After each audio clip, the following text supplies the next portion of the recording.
성도 여러분, 하나님께서 어떤 사람들을 불러내실 때 대부분의 사람들은 왜 그렇게 해야 하는지 이해하지 못합니다.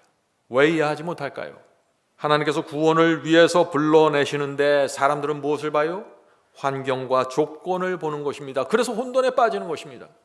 진리를 보면 가야 할 방향이 분명한데 그 진리가 있는 그곳의 환경과 조건을, 상황을 보면 아주 척박한 것이에요. 그래서 혼돈에 빠지는 것입니다. 누가 이 혼돈을 뚫고 그 길을 전진할 수 있을까요? 오늘 이것이 제가 나누려고 하는 말씀의 주제입니다.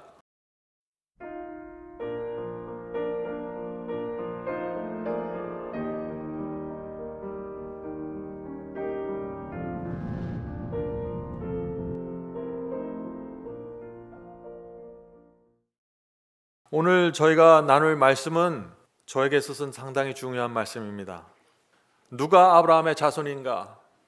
떠나야만 약속을 받는다 하는 말씀입니다. 성경은 아브라함의 자손이 아니면 구원받을 수 없다고 선언합니다. 그것이 성경입니다. 구원은 오직 아브라함의 자손만 받는다는 것이 성경의 진리입니다. 자, 그런데 문제는 누가 아브라함의 자손인가? 어떤 사람이 아브라함의 자손인가 하는 것입니다. 구약 시대부터 지금까지 이 문제는 항상 구원을 다루는 데 있어서 중요한 쟁점이 되어 왔습니다. 유대인들은 자신들이 아브라함의 자손이기 때문에 구원받았다고 주장했습니다. 근데 예수님과 제자의 이 바리새인 사이에서 나누었던 이 대화를 살펴보면요, 우리가 중요한 진리를 보게 됩니다. 자, 그 말씀을 볼까요? 요한복음 8장입니다. 요한복음 8장 32, 39절입니다. 예수께서 말씀하십니다. 진리를 알지니 진리가 너희를 자유케 하리라. 지금 예수께서는 진리가 자유케 한다고 말하는데 이 말씀에 대해서 바리새인들이 놀라운 답변을 하죠. 저희가 대답하되 우리가 아브라함의 자손이라 남의 종이 된 적이 없거늘 어찌하여 우리가 자유케 되리라 하느냐. 지금 바리새인들은 예수님의 말씀 전혀 이해하지 못하는 것입니다. 바리새인들에게 있어서 구원은 아브라함의 혈과 육을 받는 것입니다. 그래서 예수님께 이렇게 말하는 것이죠. 우리는 이미 구원받았는데, 아브라함의 자손이기 때문에 이미 구원받은데 왜 우리에게 자유가 필요합니까? 라고 말하는 것입니다. 그때 예수께서 39절에서 놀라운 진리를 선포합니다. 예수께서 가라사대 너희가 아브라함의 자손이면 아브라함의 행사를 할 것이오늘. 성도 여러분, 이 예수님의 이 말씀은 그 당시 유대 교회에 있어서는 핵폭탄과 같은 말씀입니다. 유대 교회가 믿던 구원론은 아브라함의 혈과 육을 받으면 무조건 구원이 개런티 된다고 생각했는데 예수께서는 그런 건 다 소용없다고 하시는 것입니다.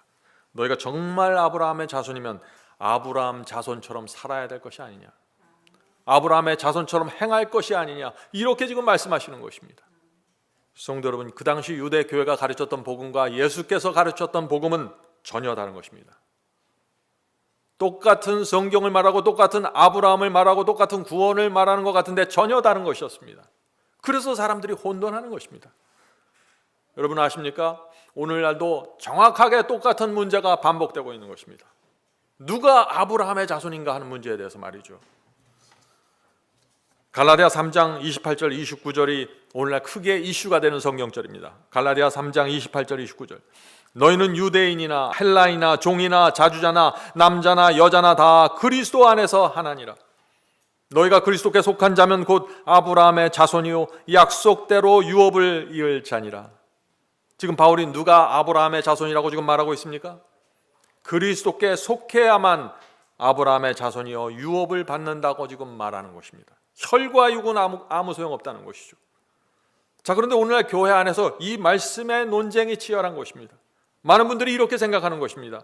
우리는 예수님을 믿습니다. 우리는 그리스도 안에 있습니다. 그러므로 우리는 아브라함의 자손입니다. 우리는 아브라함의 자손이므로 반드시 하늘을 유업으로 받을 것입니다. 성도 여러분, 이런 생각에 문제가 있습니까? 맞는 것 같기도 하고 틀리는 것 같기도 하죠. 큰 문제가 있는 것입니다. 예수께서 주신 진리가 무엇인가요?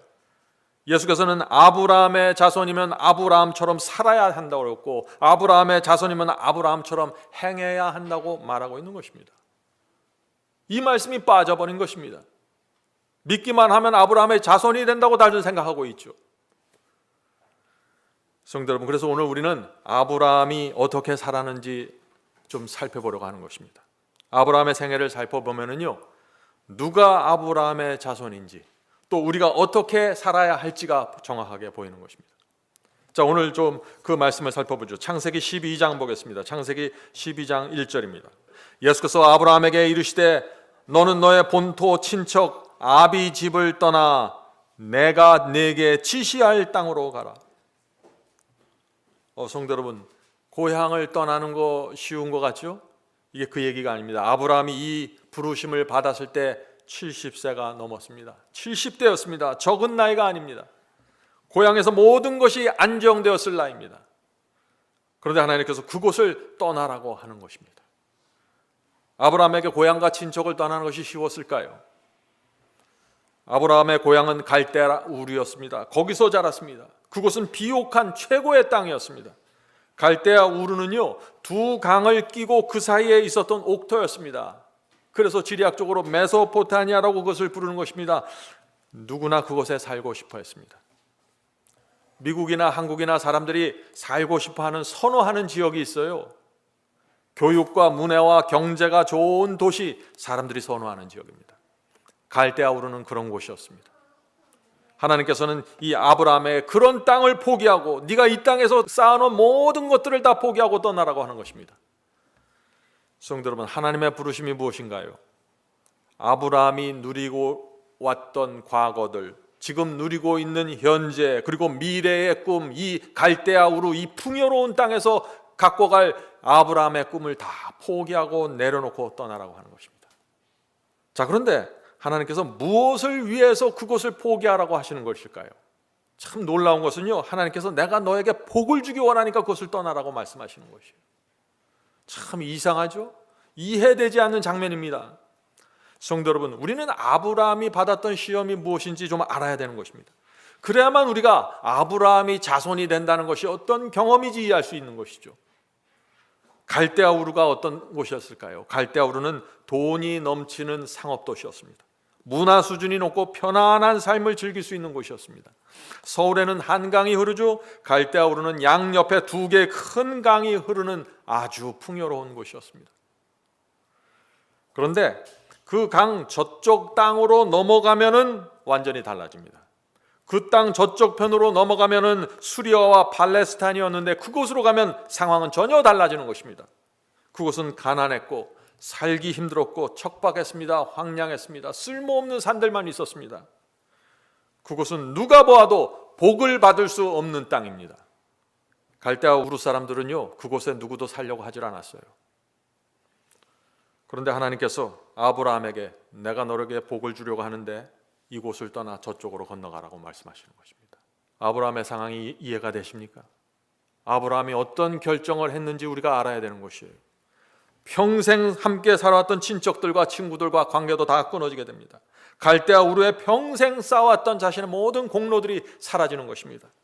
75세의 노인에게 정말 쉽지 않는 결정이 온 것입니다. 성도 여러분, 하나님께서 누구를 부르실 때 사람들이 전혀 그 부르심을 이해할 수 없는 부르심이 오는 것입니다. 그래서 사람들이 혼돈하는 것입니다. 하나님께서 왜 아브라함에게 고향을 떠나라고 하셨을까요? 갈대아 우르는 우상 숭배자들이 지배하고 있었습니다. 아브라함에게 악한 영향을 미쳤던 것들이 그곳에 잔뜩 있었습니다. 그래서 하나님께서 그를 분리시키기 원하셨던 것입니다. 하나님께서는 지금 아브라함에게 놀라운 특별한 훈련을 시키셔야 하는데 고향에 있는 친척들과 친구들 중 누구도 하나님의 진리와 하나님의 인도하심을 이해할 수 있는 사람은 없었던 것입니다. 아브라함이 하나님의 말씀대로 순종하려고 하면 다 옆에서 붙잡으려고 하는 사람들만 있는 것이에요. 그래서 분리시키는 것입니다. 그들은 다른 신을 섬기고 있었습니다. 아브라함이 그들의 동의와 지지를 받으면서 하나님의 인도하심을 받을 수 없는 곳이 바로 갈대아 우르였습니다. 그래서 하나님께서 이 아브라함을 불러내시는 계획을 세우신 것입니다. 그것은 완전한 계획인데 그것은 떠나라는 계획입니다. 분리하라는 계획입니다. 하나님께서 왜 그런 계획을 세우셨을까요? 창세기 12장 2절 3절에 이어집니다. 창세기 12장 2절 3절. 내가 너로 큰 민족을 이루고 네게 복을 주어 네 이름을 창대케 하리라. 너는 복의 근원이 될지라. 너를 축복하는 자에게는 내가 복을 내리고 너를 저주하는 자에게는 내가 저주하리니 땅의 모든 족속이 너를 인하여 복을 얻을 것인지라 하신지라. 성도 여러분, 하나님께서 왜 이 아브라함을 불러내셨나요? 엄청난 복을 주기 위해서 불러내시는 것입니다. 그를 통해서 큰 민족을 이루겠다고 하시는 것입니다. 갈대아 우르와는 비교할 수 없는 엄청난 복이죠, 이것은. 그런데 문제는 그 불러내시고 가라고 하시는 곳을 바라보면 아주 척박하다는 것입니다. 전혀 복을 받을 것 같지 않죠. 사람들이 전혀 인정하지 않는 것입니다. 성도 여러분, 하나님께서 어떤 사람들을 불러내실 때 대부분의 사람들은 왜 그렇게 해야 하는지 이해하지 못합니다. 왜 이해하지 못할까요? 하나님께서 구원을 위해서 불러내시는데 사람들은 무엇을 봐요? 환경과 조건을 보는 것입니다. 그래서 혼돈에 빠지는 것입니다. 진리를 보면 가야 할 방향이 분명한데 그 진리가 있는 그곳의 환경과 조건을, 상황을 보면 아주 척박한 것이에요. 그래서 혼돈에 빠지는 것입니다. 누가 이 혼돈을 뚫고 그 길을 전진할 수 있을까요? 오늘 이것이 제가 나누려고 하는 말씀의 주제입니다. 성도 여러분, 주님을 따른다는 것이 무엇일까요? 주님께서 진리를 보여주시면서 사람들을 인도하시는데 그 진리가 인도하는 대로 가는 것입니다. 진리 하나 보여주시면 한 발자국 가는 것입니다. 진리가 움직이는 대로 따라가는 것입니다. 주께서 인도하시는 길이 내 주변에 있는 사람들과 내 가족들이 인정하고 지지하는 길이면 아무 문제가 없습니다. 그런데 어떤 때는 내 주변 사람들 중 단 한 사람도 이해하지 못할 수 있는 것입니다. 어떤 때는 나라 전체, 내가 살고 있는 나라 전체에서 한 사람도 나를 이해하지 못합니다. 그런 일들이 있을 수 있을까요? 다니엘과 세 친구들이 그런 경우 아닙니까? 그들이 풀무불에 들어가려고 결정했을 때 바벨론 제국 전체와 그와 함께 노예로 잡혀온 히브리인 전체가 이해하지 못했습니다. 그들의 순종을 이해하지 못했습니다. 주님을 따른다는 것은 그런 것입니다.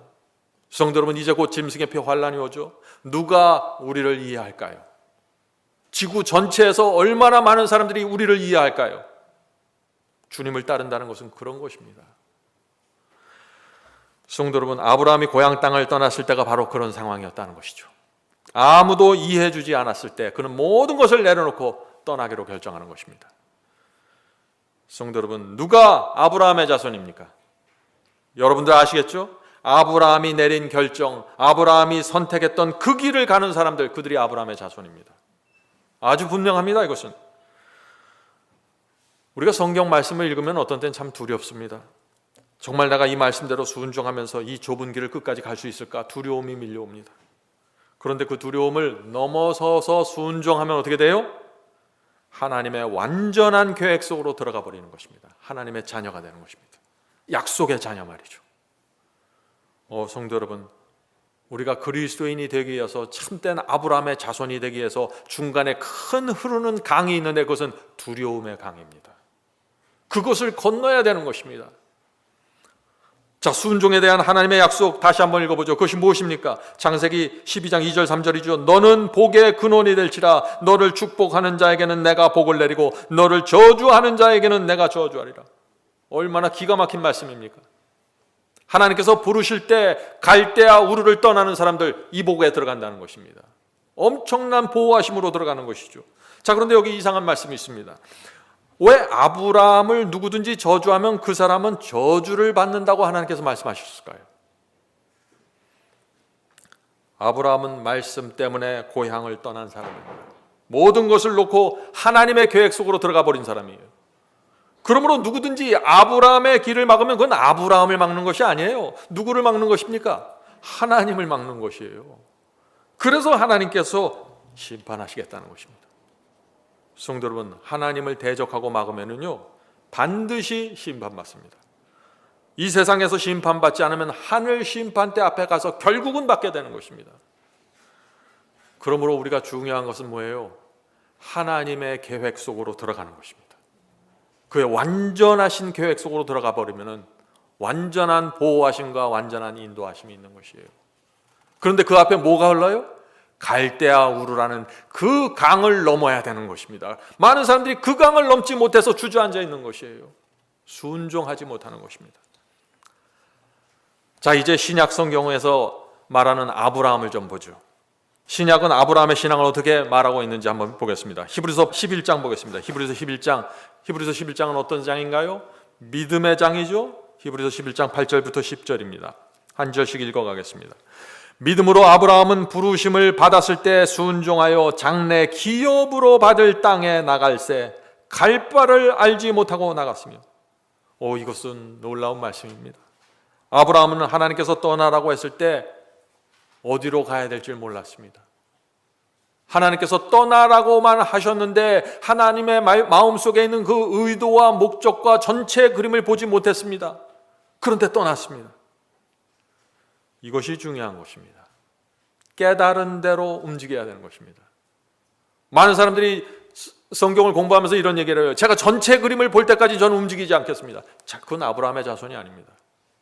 아브라함의 자손은 하나님께서 주신 말씀 하나 보면 하나 움직여가는 사람입니다.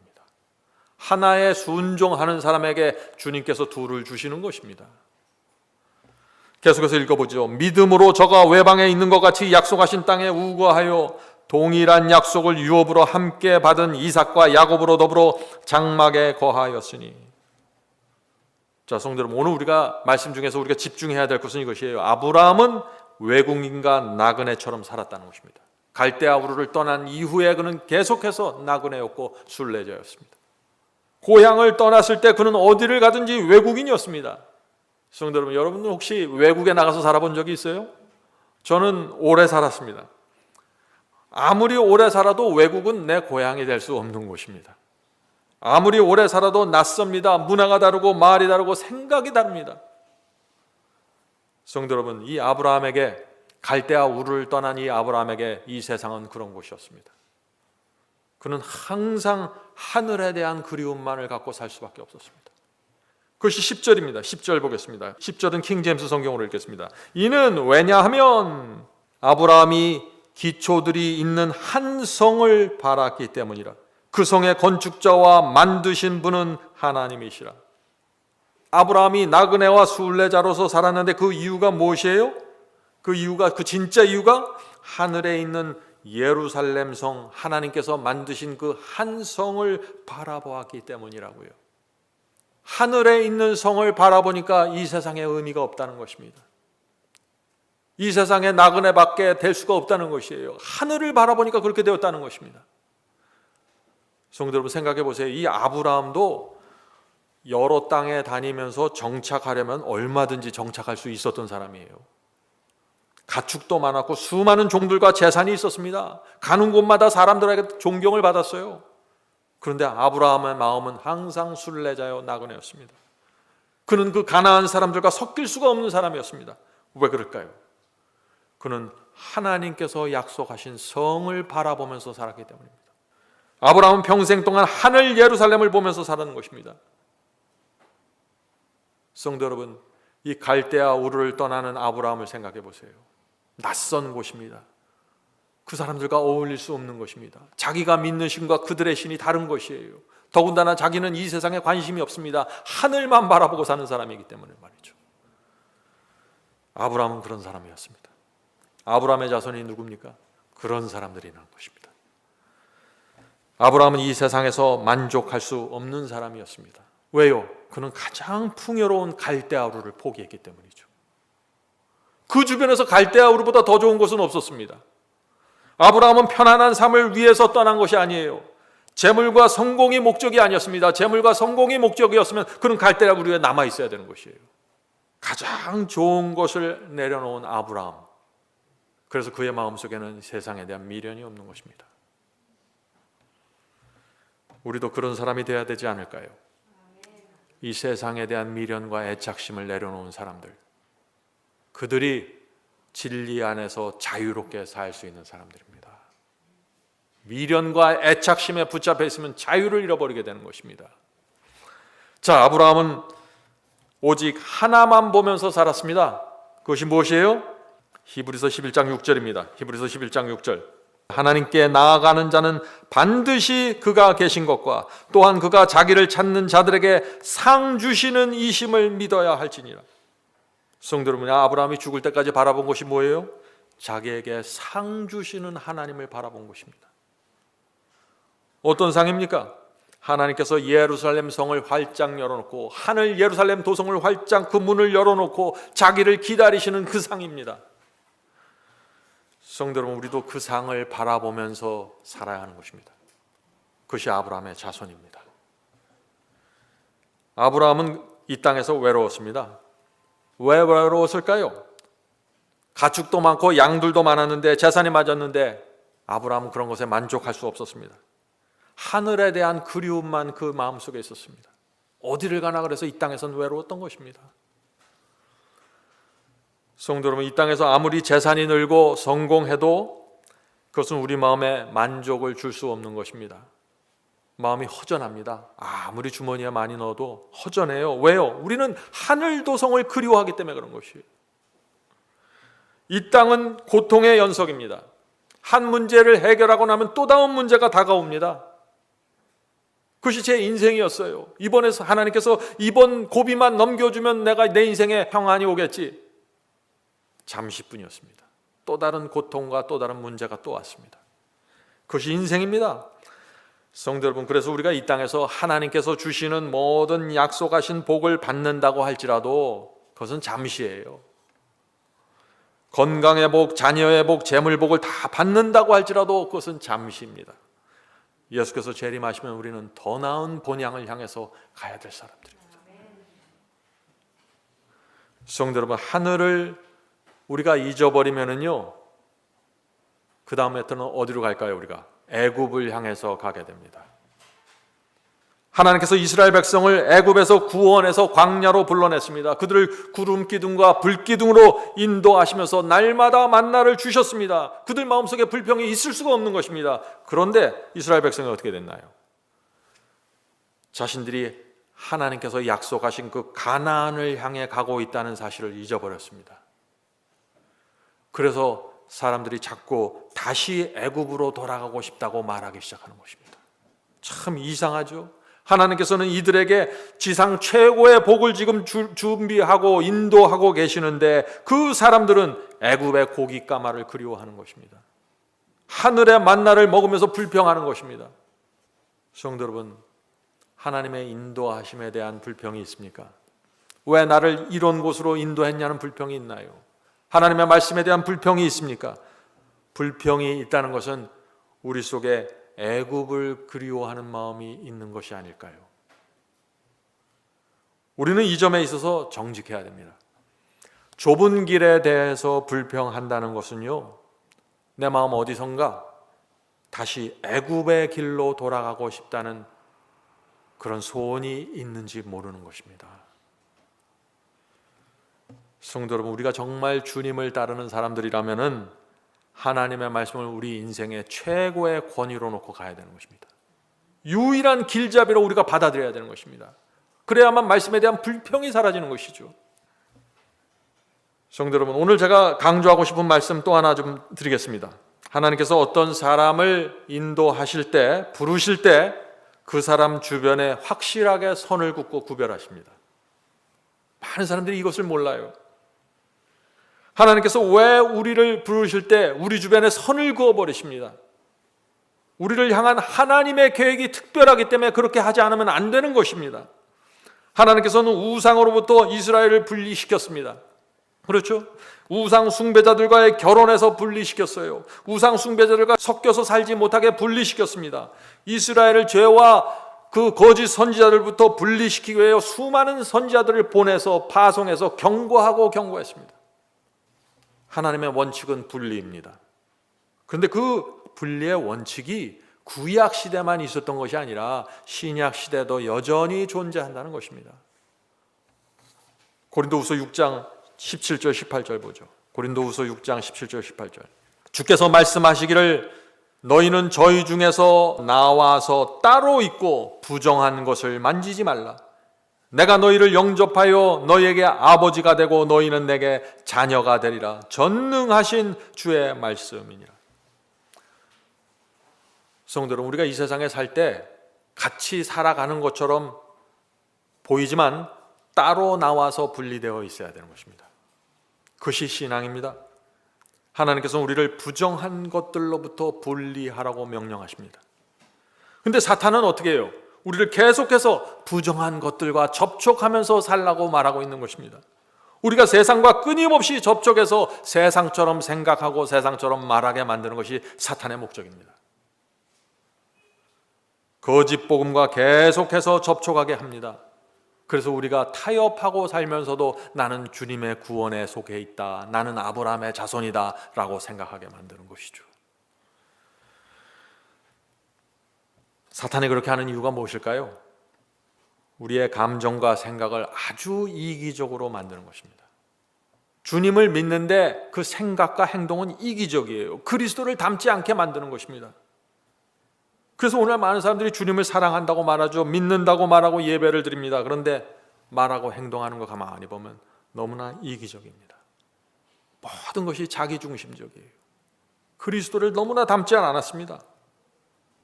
그래서 하나님께서 떠나라고 하시는 것입니다. 우리에게 떠나라고 하시는 이유는 우리를 훈련시키기 원하시는 것입니다. 우리를 외로운 곳에 갖다 놓고 우리를 모르는 사람들 속에 나를 집어넣어놓고 하나님께서 나와 1대1로 훈련하기 원하시는 것입니다.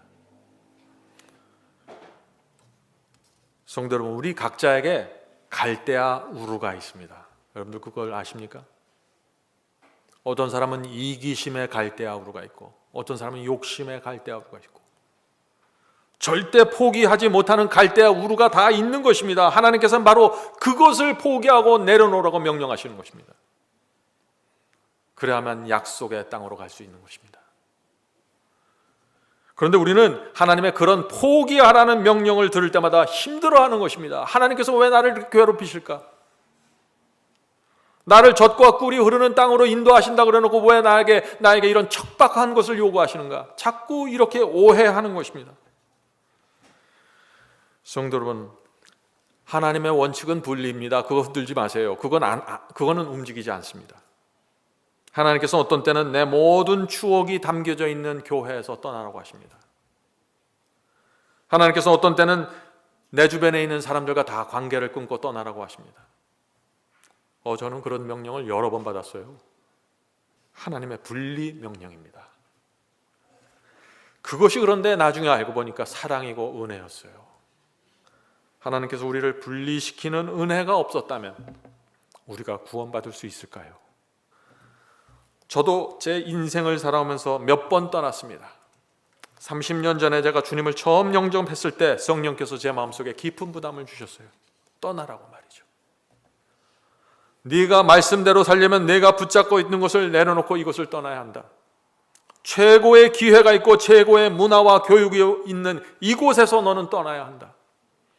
그래야만 네가 깨달은 그 진리대로 네가 살 수 있을 거야. 그렇게 말씀하시는 거예요, 저한테. 그것은 두려운 부르심이었습니다. 지금 뒤돌아보면 그것은 참 하나님의 사랑이었고 인도하심이었죠. 그러나 그때는 두려웠던 것입니다. 그런데 만일 제가 그 부르심을 거절했으면 어떻게 되었을까요? 저는 여기까지 오지 못했을 것입니다. 그때 정말 저는 두렵고 고통스럽고 밤에 잠이 안 왔습니다. 새로운 곳으로 내가 가야 한다고요? 이제 겨우 여기 정착하기 시작했는데. 그런데 성령께서는 저에게 날마다 오셔서 빨리 떠나라고 하시는 것입니다. 그래서 제가 떠나기로 결정했습니다. 5일 동안 운전을 해서 조용한 시골로 이사 갔습니다. 그런데 저는 거기서 제가 평생 살 줄 알았어요. 이렇게 아름다운 곳이었군요. 하나님 감사합니다. 제가 여기서 평생 살겠습니다. 말뚝을 깊이 박고 살려고 했어요. 가까운 곳에 교회까지 찾았습니다. 그런데 하나님께서 또 얼마 후에 또 다시 저를 부르시는 것이에요. 말씀이 있는 곳으로 찾아가라.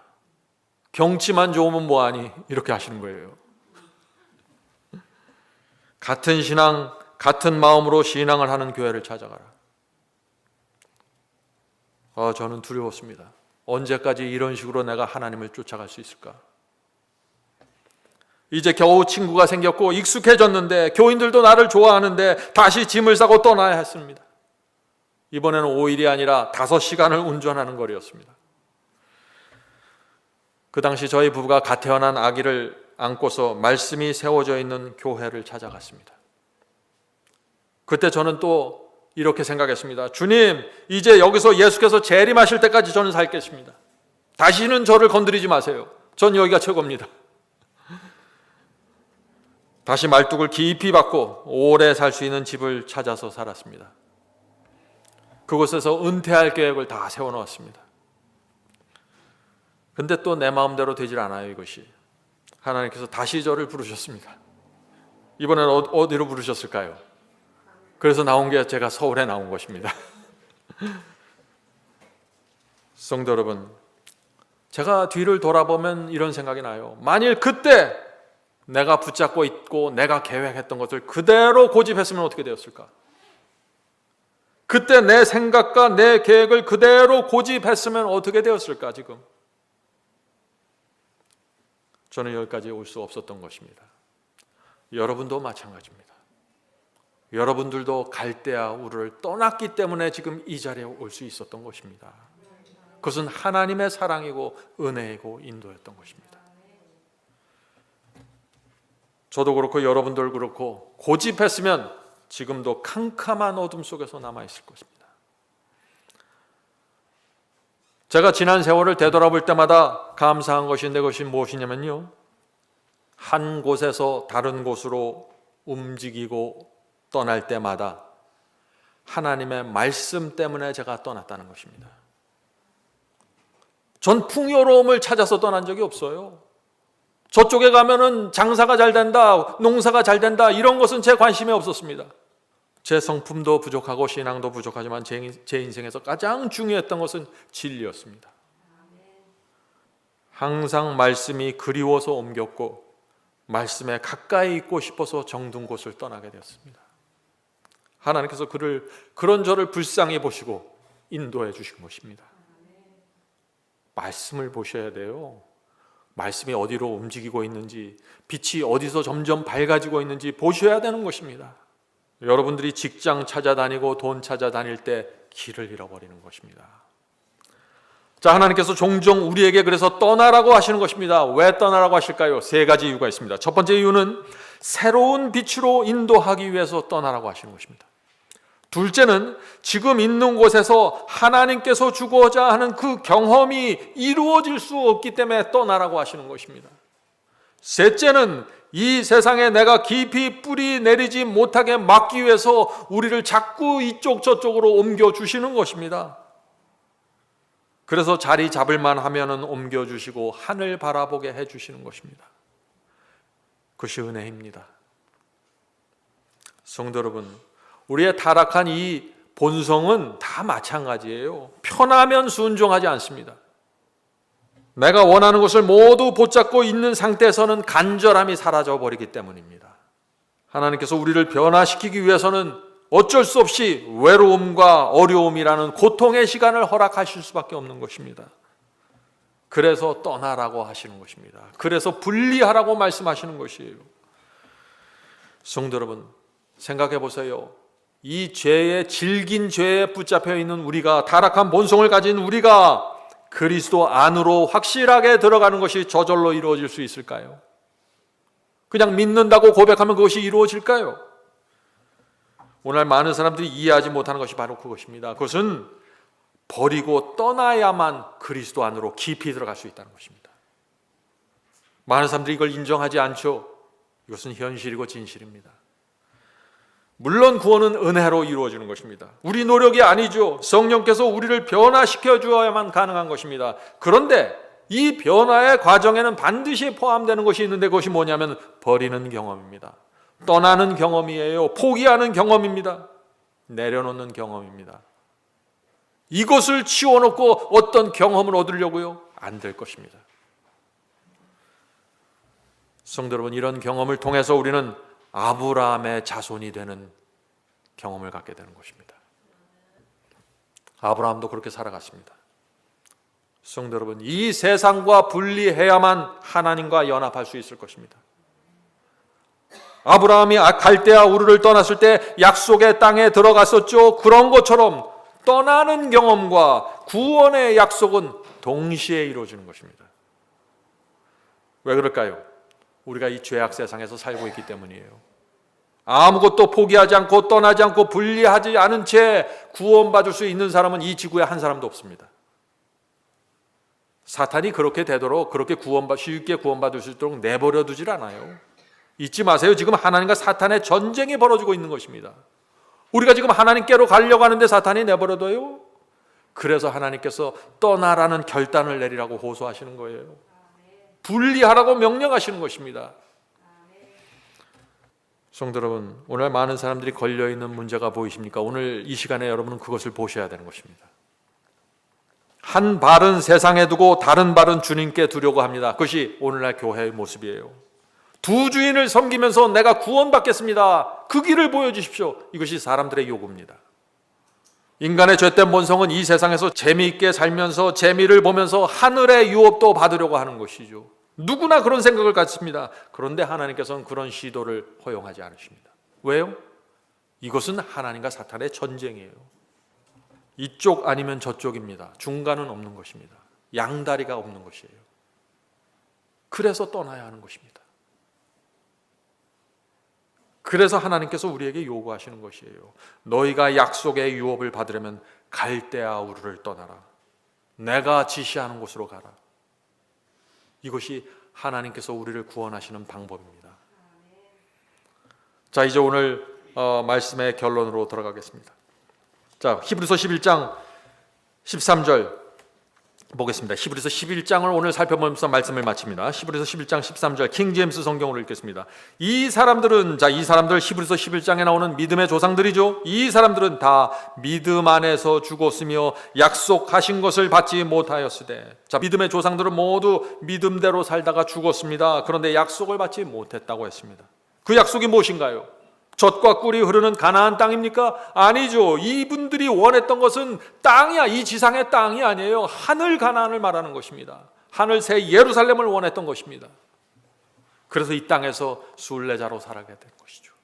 계속해서 읽겠습니다. 멀리서 그것들을 보고 확신하며 받아들였고. 자, 약속을 받지 못했어요. 약속하신 것을 받지 못했어요. 그런데 멀리서 하늘 도성을 바라보면서 살았다는 것입니다. 계속해서 읽겠습니다. 또 땅에서는 자기들이 나그네요 순례자라고 고백하였으니. 믿음의 조상도 어떻게 살았어요? 순례자요 나그네로 살았던 것입니다. 오늘 말씀의 중요한 키포인트죠. 그런 것들을 말하는 자들은 자기들이 본향을 찾고 있음을 분명히 나타내느니라. 이 말씀이 무슨 뜻입니까? 교회에 수많은 사람들이 있는데 누가 하늘 본향을 가고 있다고 말할 수 있을까요? 이 땅에서 나그네요 순례자로 사는 성도들이라는 것입니다. 아브라함의 생에서 우리는 많은 교훈을 얻을 수 있습니다. 그런데 한 가지 분명한 것은 갈대아 우르에서 머무르면 안 된다는 것입니다.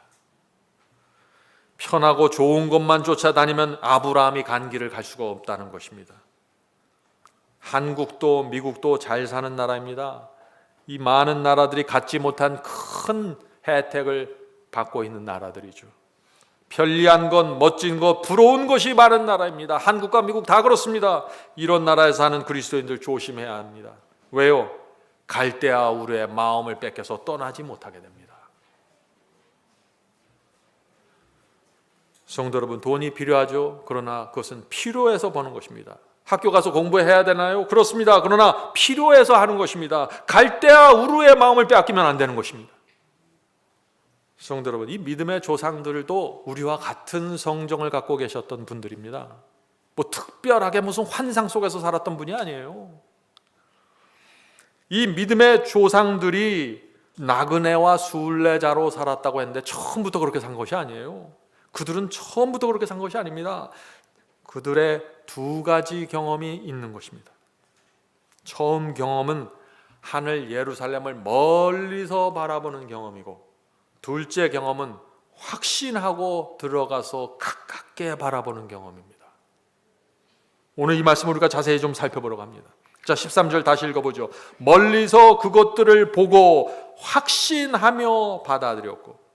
믿음의 조상들도 처음에는 멀리서 하늘 도성을 바라보았습니다. 처음에는 하늘 도성이 저 멀리 있었기 때문에 실감이 나지 않았습니다.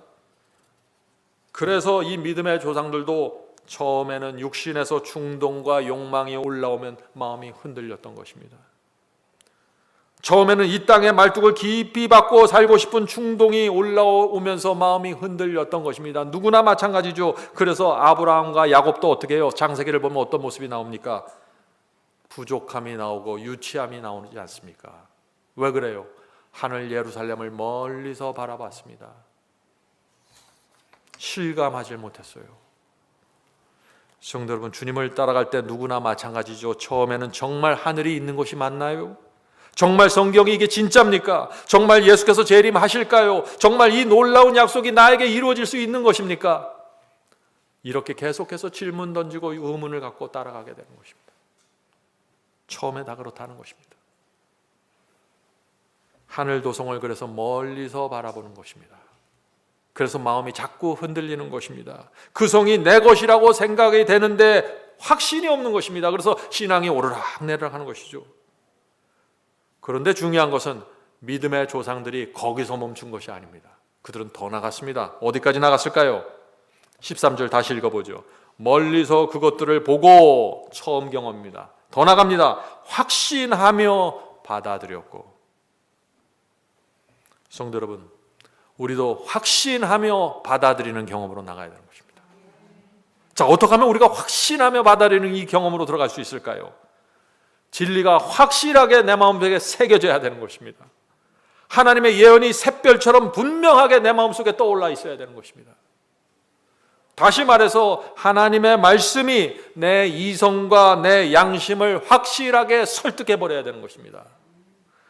왜냐하면 마음과 양심이 설득되면은 그 다음부터는 쉽게 흔들리지 않습니다.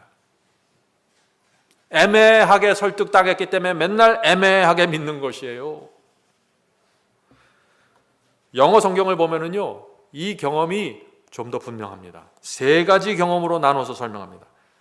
자, 13절 다시 영어 성경 번역으로 읽겠습니다. 13절.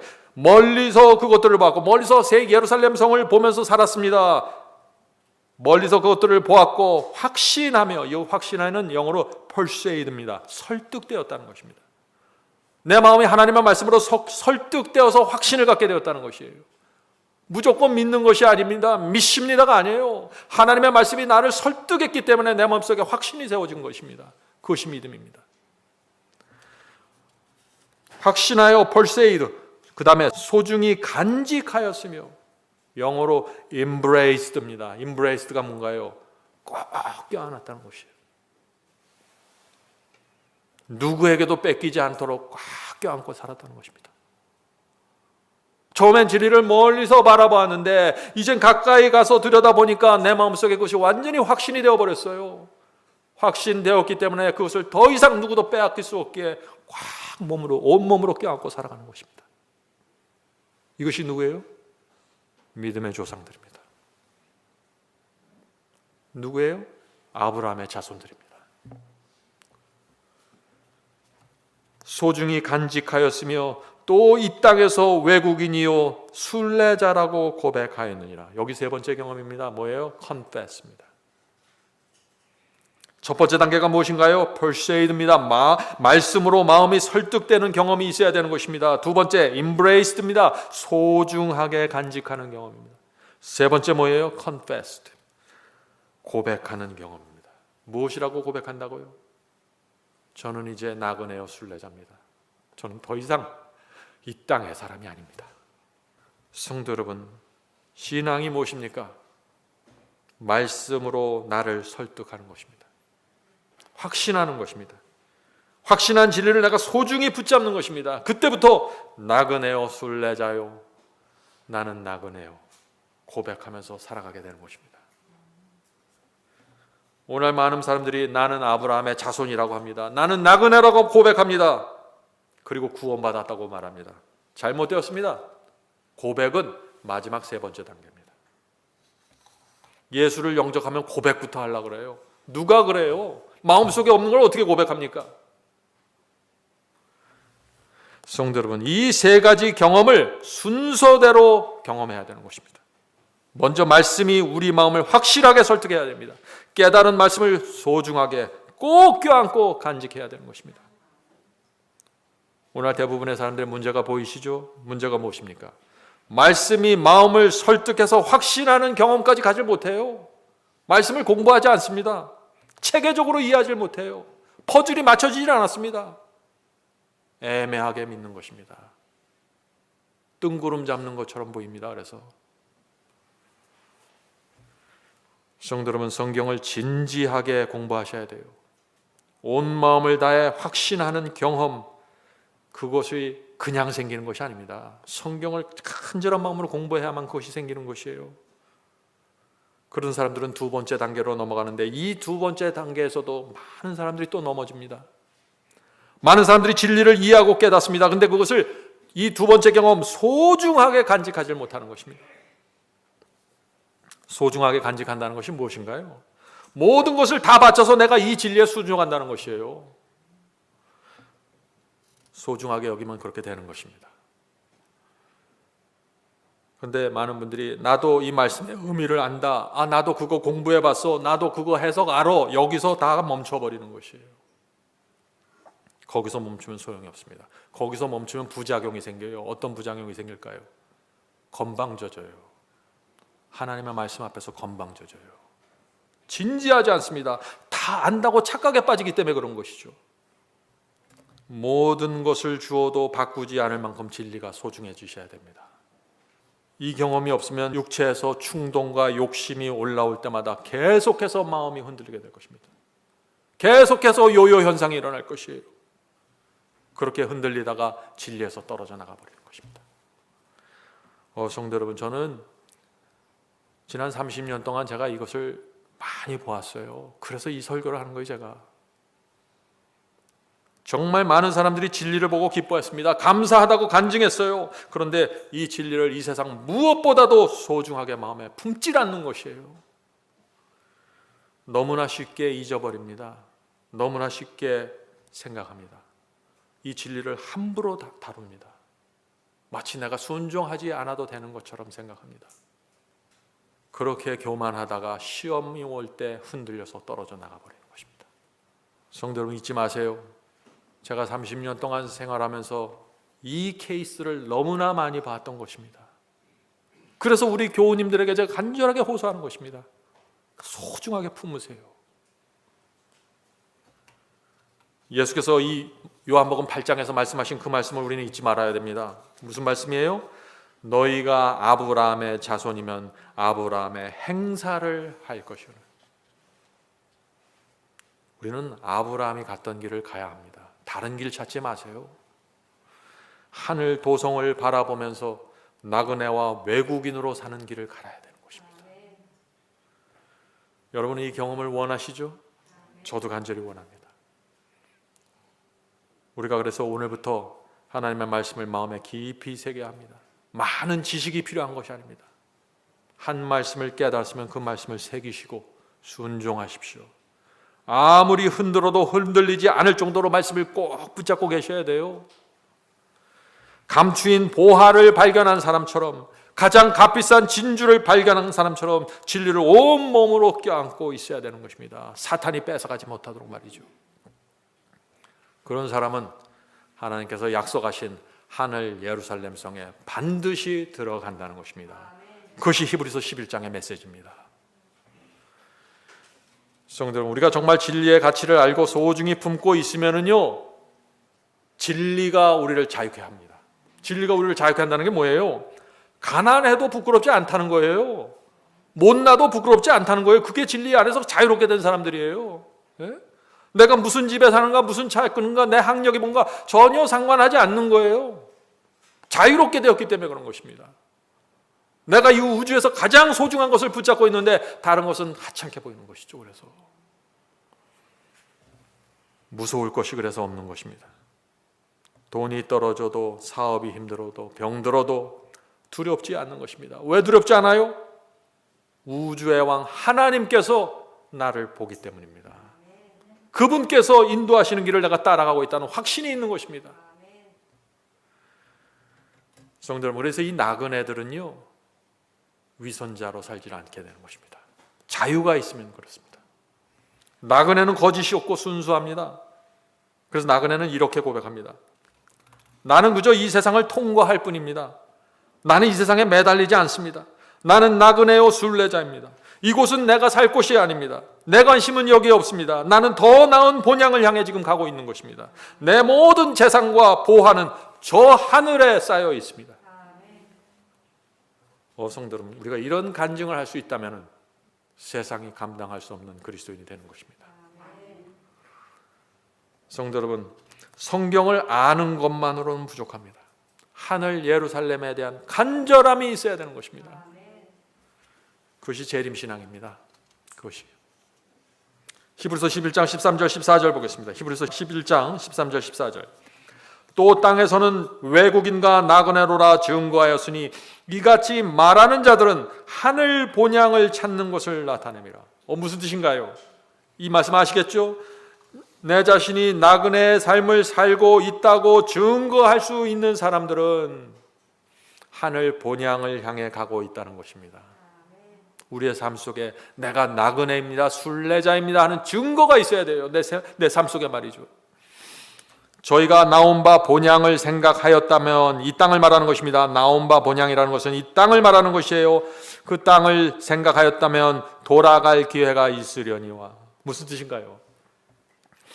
믿음의 조상들에게도 그들도 다시 돌아갈 기회가 있었다는 것입니다. 모세도 애굽의 보좌로 돌아갈 수 있는 기회가 있었어요. 출애굽했지만 다시 돌아갈 수 있었어요. 원하기만 하면은. 그런데 돌아가지 않았다는 것이에요. 아브라함도 갈대아 우르를 떠났지만 돌아갈 기회가 있었습니다. 원하기만 하면은. 그런데 돌아가지 않았다는 것입니다. 우리도 돌아가지 말아야 됩니다. 돌아가면 끝입니다. 히브리서 11장 16절입니다. 히브리서 11장 16절. 저희가 이제는 더 나은 본향을 사모하니 곧 하늘에 있는 것이라. 그러므로 하나님이 저희 하나님이라 일컬음을 부끄러워 아니하시고. 이 말씀도 놀라운 말씀입니다. 히브리서 11장을 오늘 집에 가서 한번 읽어보세요. 놀라운 말씀이 있는 것입니다. 성도 여러분, 하나님께서 부끄러워하지 않은 성도들이 있다는 것입니다. 그들이 누구예요? 하나님의 말씀으로 마음이 설득되어서 내가 깨달은 이 진리를 꼭 부둥켜 임브레이싱하고 사는 성도들입니다. 그들은 하늘 도성을 바라보면서 이 땅에서 나그네와 순례자로 사는 사람들입니다. 하나님께서 이들을 자랑스럽게 여기신다는 것입니다. 이들을 들어 올려서 온 우주를 향해서 이들이 내 백성입니다. 내가 이들을 여기까지 인도했습니다. 이들은 타락한 본성을 갖고 태어났습니다. 육체를 갖고 태어났습니다. 그러나 내가 진리와 성령의 역사로 이들을 이렇게 인도해냈습니다. 이들은 승리하는 백성입니다. 사탄이 온갖 수단을 통해서 돈과 재물을 통해서 갈대아 우르를 통해서 이들을 유혹하고 공격했지만 이들은 흔들리지 않았습니다. 이들은 여전히 나그네와 순례자로 살아가고 있습니다. 내가 이들을 위해서 만들어 놓은 그 하늘 도성을 향해서 가는 사람들입니다. 흔들리지 않는 백성들 말이죠.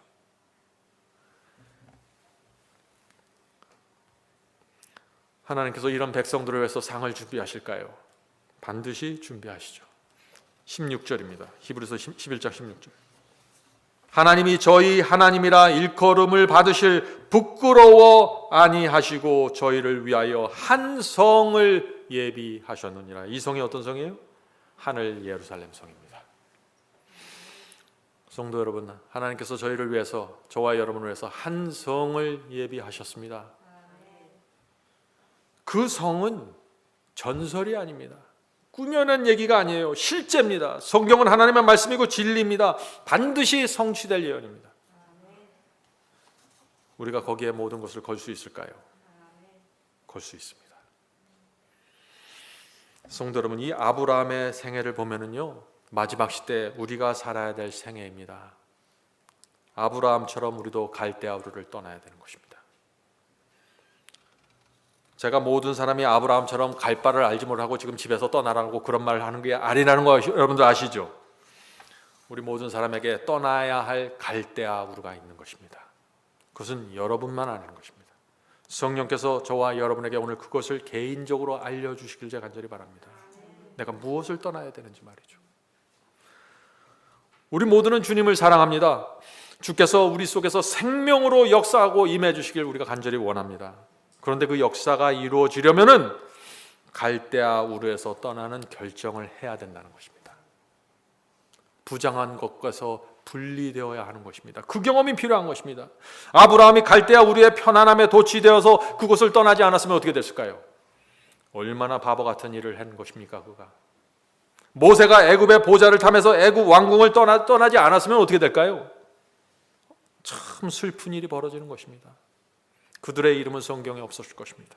그들은 하늘 예루살렘에 들어가지 못하는 것입니다. 떠나야 됩니다. 분리하셔야 돼요.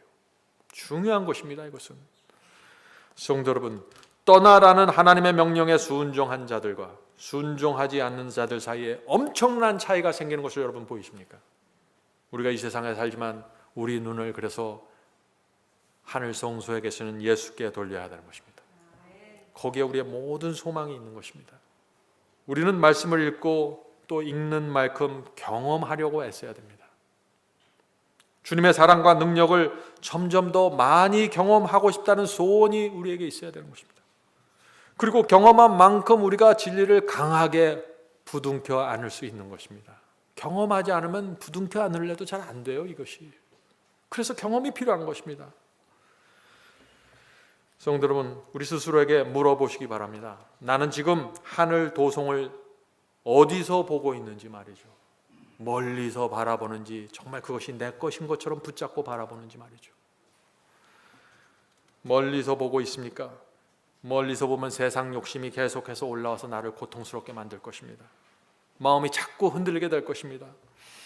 가까이 가야 됩니다. 가까이 가서 보면은 하늘 이 도성이 나를 위해서 지어졌다는 확신을 갖게 될 것입니다.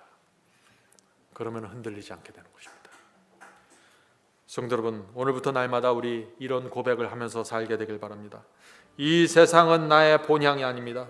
하나님께서 나의 왕이십니다. 그리스도께서 곧 오실 것입니다. 예수께서 나를 위하여 처소를 준비하고 계십니다. 그 처소가 준비되면 나는 그곳으로 갑니다. 나는 그곳에 들어가서 살게 될 것입니다. 주님과 함께 영원히. 성령께서 우리 모두에게 이런 간증을 주시기를 제가 간절히 바랍니다. 하늘에 계신 저희들의 아버지, 우리 모두 이제 갈대아 우르에서 떠나게 도와주시옵소서. 눈에 보이는 갈대아 우르에서 떠나게 해주시고, 우리 속에 감추어져 있는 그 갈대아 우르에서도 떠나게 도와주시옵소서. 하늘에 계신 아버지, 우리가 멀리서 하늘 예루살렘 성을 바라보았지만은 이제부터는 더 가까이 가기를 원합니다. 정말 실감나게 하늘 도성 바라보기를 원합니다. 주여 도와주시옵소서. 먼저 말씀을 저희 마음속에 새겨주시고 그 말씀이 내 마음과 내 영혼을 확신시켜서 흔들리지 않도록 도와주시옵소서. 내가 확신한 그 진리를 온 마음과 몸으로 부둥켜 안고 살 수 있도록 도와주시옵소서. 온 힘을 다해 순종하도록 도와주시옵소서. 그렇게 하지 않으면 사탄이 공격한다는 사실을 저희가 압니다. 주여 저희를 지켜주시옵소서. 진리에서 분리되지 않도록 도와주시옵소서. 하늘에 계신 아버지, 저희가 이제 나그네로 살기를 원합니다. 나그네라고 고백하기를 원합니다. 성령께서 저희의 심령을 감동시켜 주셔서 진리에 대한 감사와 하나님의 은혜에 감동할 수 있도록 도와주시옵소서. 이 세상 모든 것들이 안개처럼 사라질 수 있도록 도와주시고 하늘 도성만 분명하게 우리 앞에 세워질 수 있도록 도와주시옵소서. 하늘에 계신 아버지, 하나님의 말씀을 간절한 마음으로 붙잡길 원합니다. 성령께서 이 시간에 우리 모두에게 역사해 주셔서 이제 거칠애로 하는 것이 아니라, 형식이 아니라 진심으로 붙잡을 수 있게 도와주시옵소서. 내 인생 그 어떤 것보다도 하나님의 말씀이 가장 높은 곳에 세워질 수 있도록 도와주시옵소서. 예수님의 이름으로 간절하게 기도드립니다. 아멘.